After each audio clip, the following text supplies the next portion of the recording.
Channel ద్వారా దగ్గరకు రావడం నిజంగా కూడా ఎప్పుడు కూడా మా పార్టీ కార్యకర్తనే కాదనలేదు. మా పార్టీ కార్యకలాపాల్లో కూడా పాల్గొన్నాడు, అన్ని రకాలకు కూడా ఉన్నాడు. ఆ రకంగా ఎన్నికల సమయం అయిన తర్వాత ఎన్నికల్లో విజయం సాధించడం జరిగింది. అందరినీ ప్రేమ ఆప్యాయతతో మాట్లాడడం నా అలవాటు, అది మీకు కూడా తెలుసు. ఎవరి విషయంలో కూడా నేను తప్పుగా మాట్లాడిననేది ఉన్నంత వరకు కూడా ప్రేమ, అది చెడ్డవాడైనా మంచివాడైనా నాకు ద్రోహం చేసినా కూడా ప్రేమతో మాట్లాడిస్తాను. అలా ప్రక్రియలో జరుగుతూ వచ్చిన సందర్భంలో నా దృష్టికి వచ్చిన తర్వాత నేను చాలా బాధపడ్డాను. నా పక్కన ఉండేవాడు ఇలాంటి పని చేశాడే, ఎవడైనా కూడా క్షమించకూడదు, ఇది మన వ్యవస్థకి నాశనం చేసే విధంగా ఇది పని చేశాడు కాబట్టి కంప్లైంట్ ఇవ్వాలనే ఉద్దేశంతో మొట్టమొదటిగా నా దృష్టికి వచ్చిన వెంటనే నేను కంప్లైంట్ ఇవ్వడం జరిగింది. ఇంకొక విషయం చెప్పారు ఈరోజు రంగయ్య గారు, అతను నాతో ఫోటో తీసుకున్నాడు, అలాగే మా నాయకుడు లోకేష్ బాబు గారితోనూ అలాగే ఇంకొకరితో గవర్నర్ గారితో ఫోటో తీసుకోవడం జరిగింది అని తెలియజేయడం జరిగింది. ఏదేమైనా కూడా నేను ఒకటే అడుగుతున్నా, రంగయ్యకి సూటిగా అడుగుతున్నా, 13 కేసులు 11 కేసులు ఈడీ కేసులు అలాగే సిబిఐ కేసులు ఉన్న నాయకుడు మీ నాయకుడు 16 నెలలు జైల్లో కూడా ఉన్నాడు. అతనిపై ప్రధానమంత్రితోనూ ఫోటోలు తీసుకుంటాడు, అలాగే రాష్ట్రపతితోనూ ఫోటోలు తీసుకుంటాడు, కేంద్ర మంత్రులతోనూ ఫోటోలు తీసుకుంటాడు.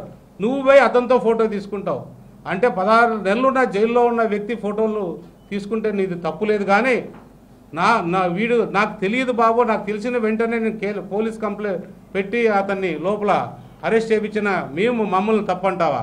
ఖచ్చితంగా ఏదైతే మీ సేవ బాబు చేశాడో 100% తప్పు చేశాడు కాబట్టే అతను క్షమించుకోకుండా ఏ రకం కూడా ఆలోచన చేయకోకుండా మా పార్టీ కార్యకర్త అయినా కూడా జైల్లో పెట్టి ఏర్పాటు చేశాం. నీలాగా నీ పార్టీ కార్యకర్తలు నువ్వు ఏ రకంగా ఎన్నుకొచ్చుకొచ్చావు, ఏ రకంగా అవినీతికి పాల్పడ్డాడు కూడా నువ్వు చేసావు. నువ్వు ఎంపీగా ఉన్నప్పుడు ఎంపీ లాడ్స్ ఏదైతే వచ్చాయో ఏ రకంగా దుర్వినియోగమైనవో అన్నీ కూడా నీకు తెలుసు. నేను అదన్నీ చెప్పి మీ అందరూ సమయం కూడా వృధా చేయాలనే చేయదలుచుకోలేదు. ఏదేమైనా కూడా అన్ని రకాలకు కూడా ఈ స్టాంపులు ఫ్రాడ్ జరిగిన విషయాన్ని ఖచ్చితంగా నిజం, అది కేసులు ఇవ్వడం జరిగింది. ఏదైతే అన్ని రకాలకు కూడా విచారణ జరుగుతుంది. ఏదైనా కూడా ఎర్రప్ప ఈ స్టాంప్ మోసాలకు పాల్పడ్డారని మొదట మేమే కంప్లైంట్ చేశాం పోలీస్ స్టేషన్లో. మాకు ఎవరో చెప్తే మేము కంప్లైంట్ చేయలే. ఇంకొక విషయం ఈరోజు రంగయ్య గారు చెప్పారు. ఏం చెప్పారు? ఇది 10 రోజుల నుంచి చక్కర్లు కొడుతుంది అని చెప్పాడు. 10 రోజుల నుంచి చక్కర్లు కొడుతుంటే నువ్వే దీంట్లో కుట్రదాడుగా నేను చెప్పాలి. ఎందుకంటే స్టాంపు ఎవరైతే నీకు స్టాంప్ హోల్డింగ్ పెట్టుకున్న వ్యక్తులు నీ గవర్నమెంట్లో ఇచ్చిన వ్యక్తులే. ఈ నర్సిరెడ్డి సాంబశివారెడ్డి ద్వారానే వీళ్ళందరికీ వచ్చాయి. వాళ్ళ ద్వారానే నీ ఇదేమన్నా ఈ స్కామ్ నడిపించావా, లేదా ఈ మీ సేవ బాబుని నువ్వే ఏమన్నా నా దగ్గరికి ఇలా పంపించి ఇలాగా చేయించి నా మీద రుద్దొచ్చనే అభిప్రాయం ఏమన్నా చేసావా అనేది ఖచ్చితంగా ఇది బాగా చూడాల్సిన అవసరం. ఎందుకంటే ఒక స్టాంప్ చూపించారు. స్టాంపు ఒక మీడియా మన సోషల్ మీడియాకు సంబంధించి ఒక యూట్యూబ్ ఛానల్లో మా స్టాంప్ ఇలా చూపించాం. ఒకటి మాత్రం నిజం, ఇది ఏ ఒక్క స్టాంప్ కూడా నా స్టాంపు బయటికి వెళ్ళిందంటే ఒకటి మాత్రం గమనించండి, ఇది బయటికి వెళ్ళడానికి ఎటువంటి పరిస్థితుల్లో అవకాశం లేదు. ఈ స్టాంపు నా దగ్గరైనా ఉండాలి, లేకపోతే నేను సంబంధిత బ్యాంకులోనో ఇంకో చోటో ఫిలప్ చేసిన తర్వాత ఉండాలి. కానీ ఖాళీ స్టాంప్ చూపించారు వాళ్ళు. మీరు ఎక్కడైనా చూసుకోవచ్చు, అన్ని చోట్ల వీడియో కూడా డిస్ప్లే అయింది. ఇది పెద్ద నేరం. అంటే ఖాళీ స్టాంపు వాళ్ళ దగ్గరకు వచ్చిందంటే ఈ కుట్ర అంతా వెనక నుంచి ఎవరో నడిపించారు. ఈ కుట్రను నడిపించి ఇది మొత్తానికి ఇది ఒక పెద్ద ఇది స్కామ్గా తయారు చేసి ఏదైతే ఉందో ఆ విధంగా దీన్ని వీళ్ళు తీసుకెళ్లారనేది ఖచ్చితంగా ఇది నిజం. ఈ స్కామ్ మాత్రం మనం ఒకటే చూడాల్సింది, మీ సేవ బాబుతో పాటు ఈ రంగయ్య కావచ్చు, లేదా కర్నూలులో ఉన్న స్టాక్ హోల్డింగ్ కంపెనీ కావచ్చు, లేదా ఇతరులు ఎవరైనా కావచ్చు. ఖచ్చితంగా ఇదే మా ముఖ్యమంత్రి గారిని కూడా మేము అడగడం జరిగింది. ఒక సంస్థ ద్వారా ఏదో సిబిఐ అంటారు, లేకపోతే ఏసీబీ అంటారు, లేకపోతే సిట్ అంటారు, ఏదైనా కానీ లేదా సిఐడి ఏదైనా కానీ మా నాయకుడు ఏది నిర్ణయిస్తే ఆ విచారణకి మేము సిద్ధంగా ఉన్నాం. మేము నిజాయితీగా ఉన్నాం. ఖచ్చితంగా ఆ నిజాయితీని మేము రుజువు చేసుకుంటాం. మాకు ఎందుకంటే మీ మాదిరి తప్పించుకొని పరిగెత్తే రకం కాదు. మేము ఎక్కడో చంపి బాడీలను తీసుకొచ్చి డోర్ డెలివరీ చేసే వ్యక్తిత్వాలు కాదు మాది కానీ మా నాయకుడిది కానీ.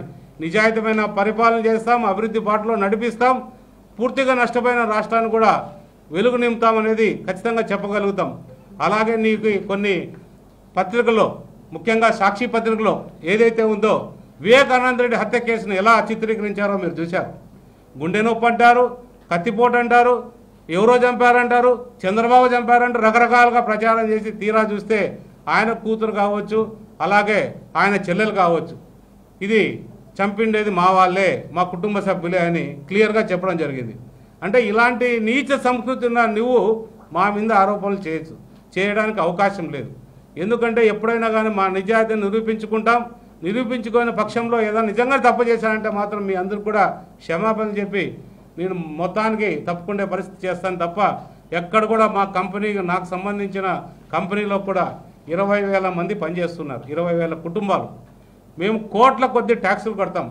ట్యాక్స్లో ఎగ్గొట్టే కట్టడం కాదు, కనీసం అంటే ఇన్కమ్ ట్యాక్స్ కావచ్చు, జిఎస్టీ కావచ్చు, అన్ని రకాల్లో కూడా 300 కోట్ల పైన ట్యాక్సులు కడతాం. మేము ఏదో ఊరినే చేసి రకరకాలుగా వచ్చి నేను పంచాల్సిన అవసరం లేదు. ట్యాక్సులు కట్టిన డబ్బే ఏదైనా ఉంటే సోషల్ వెల్ఫేర్కి వాడతాను తప్ప ఇతర అక్రమంగా చేసే డబ్బు కాదు. మీరు కూడా కష్టపడి పనిచేయండి. ఎవరికైనా కానీ వ్యవస్థలు చాలా ఉన్నాయి. నాదన్నా చిన్న కంపెనీ, నాకన్నా 100 కంపెనీలు, పెద్ద పెద్ద కంపెనీలు మన భారతదేశంలో ఉన్నాయి. మన భారతదేశ గౌరవాన్ని కాపాడడానికి మేము పనిచేస్తున్నాం తప్ప ఏదో అక్రమంగా చేయడానికో మన భారతదేశాన్ని బాగుండాలనే ఉద్దేశంతోనే అన్ని పనులు ముందుకు చేసుకుంటూ వెళ్తున్నాం.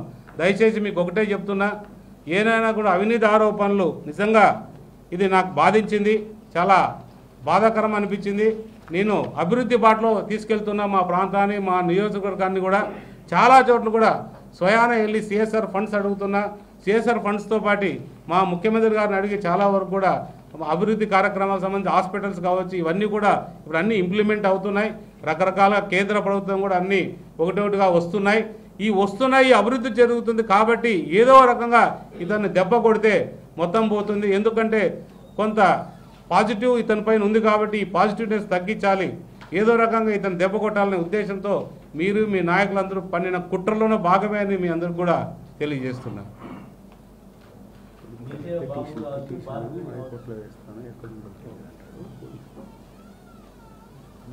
బాబు కావచ్చు, భారతీ కావచ్చు, మోహన్ బాబు కావచ్చు, వీళ్ళు 5 మంది కనిపించట్లేదు అని అది ఎమ్మెల్యే వాళ్ళు చేశారు, లేకపోతే పోలీసు వాళ్ళు. ఈరోజు మీరు ప్రెస్ మీట్లో చూసినారు, ఈ పేర్లన్నీ రంగయ్య చెప్పాడు. ఆయనకెట్లా తెలుసా వీళ్ళందరినీ పట్టుకొచ్చారని? వీళ్ళందరినీ పట్టుకొచ్చారని ఆయనకెట్లా తెలుసాయి? ఈ సమాచారం ఆయన దగ్గర ఎట్లుంది? పోలీసులు ఎక్కడా ప్రకటించలేదే, మేము ఎక్కడా ప్రకటించలేదే. ఆయన దగ్గర వచ్చిందంటే ఇదంతా ఒకసారి ఆలోచన చేయండి మీరు. రంగయ్య దగ్గరికి 5 పేర్లు చెప్తున్నాడంటే ఈ కుట్ర అంతా ఆయన ద్వారానే జరుగుతుంది.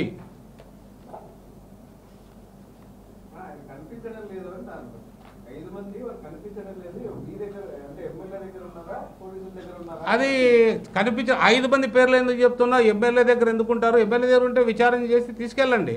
అది పోలీసుల దగ్గర ఉంటే నాకెందుకు అడుగుతారు? పోలీసు వాళ్ళని అడగమని చెప్పండి, అంతే కదా.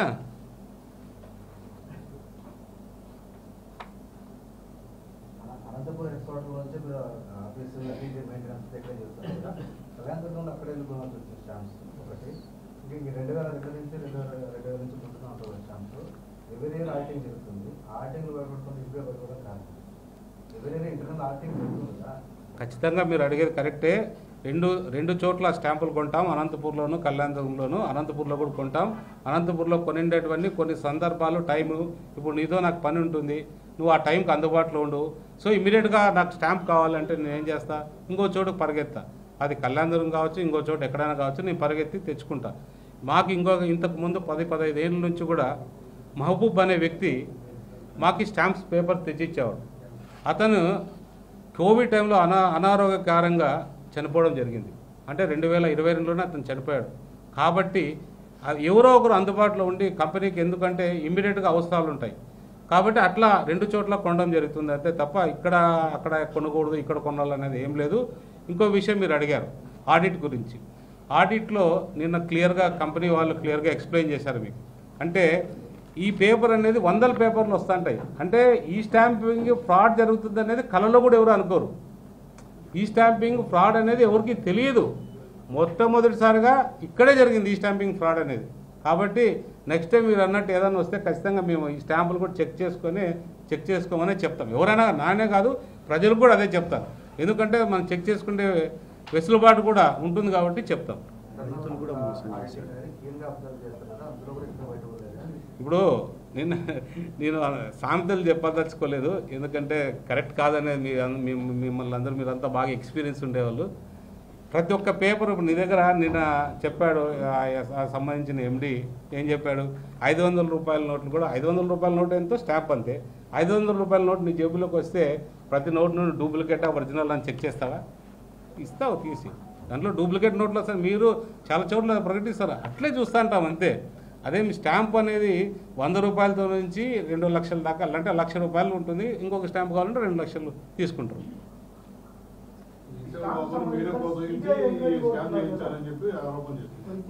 కాదండి, 23 లక్షలండి దాని వర్త్. నేను సర్వీస్ ఒక రోజు చేస్తానండి, నేను 23 లక్షల కోసం నేను ప్రోత్సహించి ఏం లబ్ధి పొందుతాను? నేను చెప్పాను కదా ఇంతకుముందే, నేను ఆల్రెడీ వ్యాపార సంస్థ నుంచి ప్రజలకు సేవ చేయాలని సేవా సంస్థలోకి వచ్చాను తప్ప ఏది కూడా చేయలేదు. ఇంతవరకు కూడా నా మీద ఏదైనా సంవత్సరం అయిపోయింది, చిన్న అవినీతి ఆరోపణ ఏదైనా ఉంటే మీరు చెప్పండి, నిజంగా నేను దానికి కట్టుబడి ఉంటాను.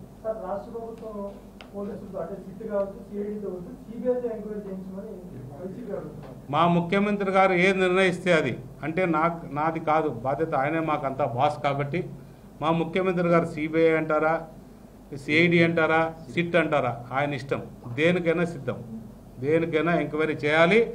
మాకు కూడా అవసరం కూడా అది, ఎందుకంటే ఇది మా ప్రభుత్వంలో ఇచ్చినది కాదు, ఇది వాళ్ళ ప్రభుత్వంలో ఇచ్చిన వాళ్ళతో నుంచినే స్కామ్ స్టార్ట్ అయింది కాబట్టి ఖచ్చితంగా ఎంక్వైరీ చేయమని మేమే అడుగుతున్నాం, అడిగాము కూడా.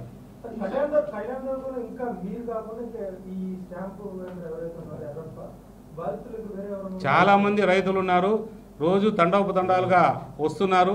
ఈ రోజు కూడా వచ్చారు, నేను ఈరోజు అక్కడే ఉన్నా మధ్యాహ్నం దాకా. వచ్చి చాలామంది వచ్చి ఈ విధంగా మాకు నష్టం జరిగింది, ఈ విధంగా మోసపోతున్నాం, మా పరిస్థితి ఏంటని కూడా గొగ్గోలు పెడుతున్నారు.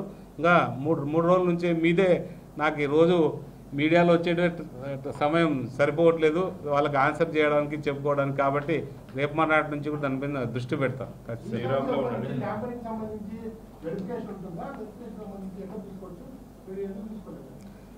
ఏదైతే ఉంటుందో మన స్టాంప్ ఏదైతే ఉంటుందో ఈ స్టాంప్ సంబంధించిన ఒకటి ఇది ఉంటుంది, ఏది మన పోర్టల్ యాప్ ఉంటుంది.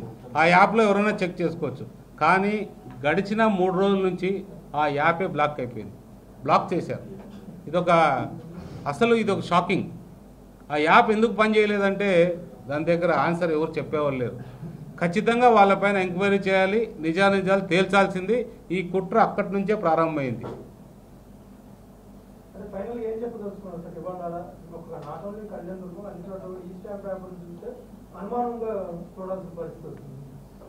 ఖచ్చితంగా ఈ స్టాంపింగ్ అనేది ఏదైతే ట్యాంపర్ అయిందో ఇది ఖచ్చితంగా ఇది చాలా పెద్ద నేరం.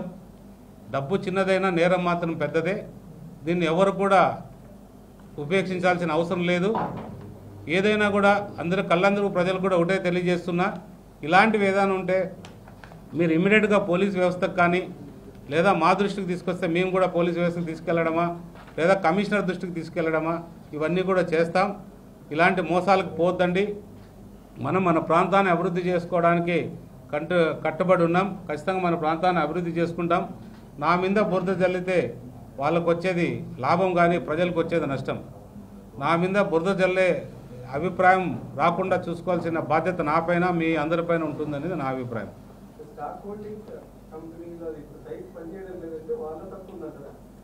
ఖచ్చితంగా ఒక యాప్ పనిచేయలేదంటే, ఇప్పుడు మీ టీవీ ఛానల్ యాప్ పనిచేయలేదంటే ఎవరు తప్పంటారు చెప్పండి? అది ప్రైవేట్ వ్యక్తికి ఇచ్చారు కదా, అది ప్రైవేట్ ఏజెన్సీకి వైఎస్ఆర్ గవర్నమెంట్లో ఇచ్చారు. అతని ఇష్టం కదా, అతనే ఏమన్నా ఏదైనా చేసి ఎంక్వైరీ చేసి బంద్ చేసుకున్నాడేమో, ఇట్లాంటి ఫ్రాడ్లు బయటకు వస్తున్నాయేమో అని, ఫ్రాడ్ చేశానని. అతను ఎన్ని చేశాడు? 10 రోజుల క్రితము కర్నూలు నుంచి ఆ ఏజెంట్ వచ్చి ఎంక్వైరీ చేసిపోయాడు. కనీసం మిమ్మల్ని అలర్ట్ చేయలేదు, పోలీసులకు చెప్పలేదు.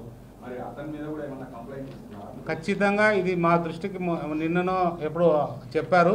10 రోజుల నుంచి ఇది ఎంక్వైరీ చేస్తున్నారని. ఆ ఎంక్వైరీ చేసి అతను ఏం చేయాలి? నిజంగా నేరం జరిగినా లేదా మంచి జరిగినా అది ఎస్పీ దృష్టికో కమిషనర్ దృష్టికో తీసుకెళ్ళి చెప్పాల్సిన బాధ్యత అతని పైన ఉంటుంది.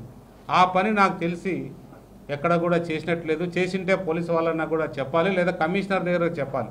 కానీ నాకు తెలిసి ఇలాంటి పని చేయలేదంటే వీళ్ళు ఏదో బ్లాక్మెయిల్ చేయడానికి, ఎవరైతే ఈ స్కామ్ చేసి ఏదైతే ఉన్నారో వాళ్ళ ద్వారా ఇతరుల మీద నెట్టడానికి వాళ్ళు ఏదైనా ప్రయత్నాలు చేశారనే దానికి కూడా అనుమానం పడాల్సిన అవసరం ఉంటుంది. దీని వెనక చాలా పెద్ద హస్తాలే ఉన్నాయి, పెద్దవాళ్ళే ఉన్నారు. ఇదొక మీరు ఒకటే గమనించండి, పూర్తిగా మీ ఆత్మకు తెలుసు. నేను మాత్రం ఖచ్చితంగా చెప్పగలుగుతా, దీని వెనక భారీగా ఉండి దీన్ని వ్యవస్థనంతా ఒక డైవర్ట్ చేయడానికి లేదా నాశనం చేయడానికే ఇలాంటి ఆరోపణలు చేస్తున్నారనేది నా అభిప్రాయం. కర్నూలులో ఉన్న సిఎస్సి ఏజెంట్ మీద మీరు కంప్లైంట్ ఏమన్నా ఇస్తున్నారా? నేను ఇప్పటిదాకా అయితే ఇవ్వలేదు. ఖచ్చితంగా కంప్లైంట్ అతని మీద కూడా మీ మీడియా ద్వారా కూడా అందరికీ తెలియజెప్పాను. ఇంకా కూడా కంప్లైంట్ కూడా రిటర్న్ కంప్లైంట్ కూడా పంపిస్తాను ఖచ్చితంగా.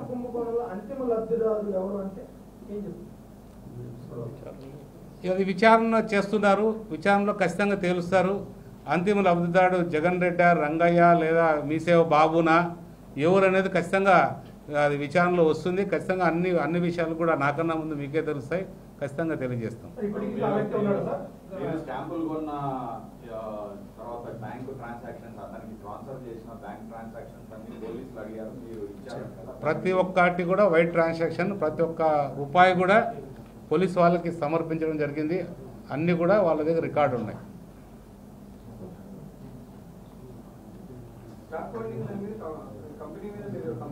ఇవ్వలేదు. అదే ఇప్పుడు ఆలోచించి వాళ్ళకి అడుగుతాను, నేను కంపెనీ వాళ్ళని మా కంపెనీ వాళ్ళని అడుగుతా ఏమన్నా ఇవ్వచ్చు, లేదా ఒక ప్రజాప్రతినిధిగా నేను ఇస్తా.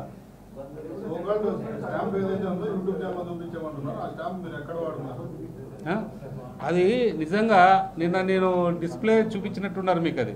అదొక బ్యాంకుకి ఇచ్చిన డాక్యుమెంట్. అది బ్యాంకుకి ఇచ్చిన డాక్యుమెంట్. ఎంటీ బాండు ఒక యూట్యూబ్ ఛానల్ దగ్గరకు వచ్చిందంటే మనం మీడియాను కూడా అడగాలి కదా. మీరు కూడా ఇన్ని చట్టాలు మీకు తెలుసు. ఈ ఎంటీ బాండు పేపర్ వాడితే ఎట్లనేది మనం కూడా తెలుసుకోవాలి కదా. చాలా నేరం అది. నా ఇంట్లో నేను తీసిన బాండ్ కూడా ఉండకూడదు. ఎస్, ఫోటో తీశారా ఇంకోటి తీశారా అనేది తెలియదు. నా ఎస్ఆర్సి మా వాళ్ళు ఎస్ఆర్సి ముందు ఉన్న బాండే చూపించారు అక్కడ. అది కూడా ఎంటీ బాండ్. ఏదో ప్రింట్ అయిందే ఏదో ఉంటే ఆడో దొరికిందిలే తెచ్చుకున్నారులే అనుకోవచ్చు. ఎంటీ బాండ్ వచ్చింది. ఆ ఎంటీ బాండ్ రావడం అనేది తీవ్రంగా వాళ్ళు ఏదైనా ప్రింట్ చేసుకొని అది కూడా మా లాంటి సంతకాలు పెట్టుకొని మా లాంటి ఇంకొక ఆరోపణ చేసే కూడా అవకాశాలు ఉంటాయి. ఇది ఖచ్చితంగా ఈ ఎంటీ బాండ్ అనేది క్రిమినల్ క్రైమ్. ఇది పెద్ద క్రైమ్. దీన్ని ఖచ్చితంగా మనం అందరూ కూడా గమనించాలి. ఎందుకంటే ఇలాంటి వైట్ కాలర్డ్ పీపుల్ ఏదైతే ఇలాంటి క్రైములు చేస్తుంటారో వాళ్ళందరూ కూడా శిక్ష పడేటట్టు అందరూ కూడా మనం ప్రయత్నం చేయాలి. ఖచ్చితంగా శిక్ష పడే దాంట్లో మీరు కూడా ఏదైతే మనం నిజాయితీగా చెప్పగలుగుతామో ప్రజలకి, వ్యవస్థలన్నీ కూడా మారుతున్నాయి. మనకు గొప్ప ప్రధానమంత్రి మన దేశానికి వచ్చాడు. ప్రపంచమంతా కూడా మన ప్రధానమంత్రి వైపు చూసేటట్టు ఉన్నది. ఎంతో అభివృద్ధి చెందుతున్నాం. దేశం కావచ్చు, రాష్ట్రం కావచ్చు. ఇలాంటి సందర్భంలో ఇలాంటి చీడపురుగులు ఎక్కడ కూడా మనం ఎంకరేజ్ చేయాల్సిన అవసరం లేదని నేను తెలియజేస్తున్నాను.